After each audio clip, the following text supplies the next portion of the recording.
realitetin e tashëm çfarë e kemi në vend, besoj që po ndodh ajo që tashmë veç jemi bogati për te,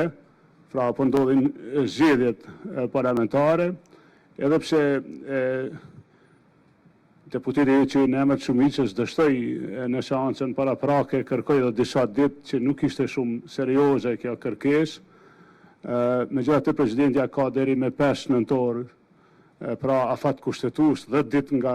dita e fundit që ka ndodhur votimi në parlament, pra besoj që me 5 nëntor do ta marrim edhe lajmin që do të shpërbëhet parlamenti,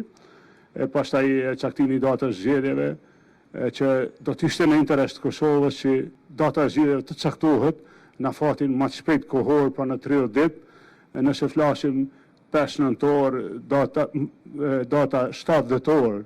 pra do të ishte opcion me ja kursy Kosovës edhe një javë, mos me shku në 45 ditë. Ne, përkundër faktit se këto zgjedhje na vinë shumë shpejt, edhe si përgatitje edhe kuptojmë se edhe KCZ është e ngarkuar, prapë mendojmë se duhet jemi të vetëdijshëm se nëse ja fitojmë një javë kohë Kosovës tani, ajo një javë kohë na gjendet në etapat e ardhshme sa i përket zhvillimeve rreth buxhetit,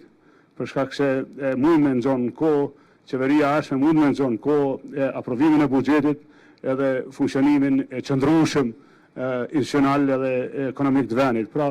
qëndrimi i aleancës ishte i jemi